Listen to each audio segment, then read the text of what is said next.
దేశ రాజధాని ఢిల్లీని శుక్రవారం తెల్లవారుజామున కురిసిన అసాధారణ వర్షపాతం అతలాకుతలం చేసింది. ఒకే రోజు ఏకంగా 22.81 సెంటీమీటర్ల వర్షపాతం నమోదైంది.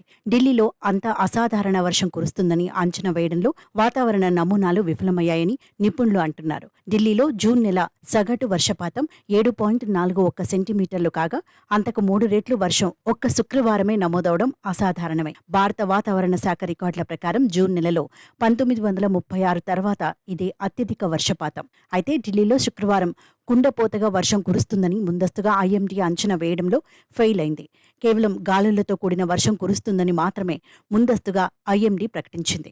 పశ్చిమ, తూర్పు భారతంలో పలు వాతావరణ అంశాలను పరిగణనలోకి తీసుకుని ఢిల్లీలో గురువారం నుంచి 5 రోజులు తేలికపాటి నుంచి ఒక మోస్తారు వర్షాలు 29, 30 తేదీల్లో పలుచోట్ల భారీ వర్షాలు కురుస్తాయని తెలిపింది. అయితే 28వ తేదీ తెల్లవారుజామున ఢిల్లీలో ఈదురుగాలులతో కుండపోతగా వర్షం కురుస్తుందని ఐఎండీ అంచనా వేయలేకపోయిందని నిపుణులు పేర్కొంటున్నారు.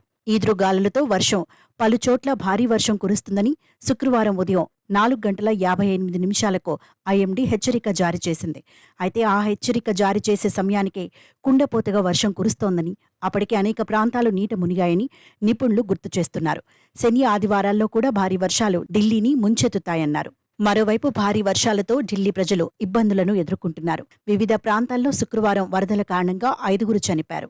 నిన్న మరో 6 ప్రాణాలు కోల్పోయారు. తాజాగా బాదలి ప్రాంత అండర్ పాస్ వద్ద నిలిచిన 2 బాలురు నీట మునిగి మృతి చెందగా, ఓకలా అండర్ పాస్ నీటిలో స్కూటీతో చిక్కుకుపోయి ఓ వ్యక్తి మృతి చెందినట్లు పోలీసులు తెలిపారు. భారీ వర్షాలతో రహదారులపై వరద నీరు చేరి ట్రాఫిక్కు అంతరాయం ఏర్పడుతూనే ఉంది. మరోవైపు రానున్న 4-5 రోజుల్లోనే భారీ నుంచి అతి భారీ వర్షాలు కురిసే అవకాశం ఉందని హెచ్చరించింది భారత వాతావరణ శాఖ.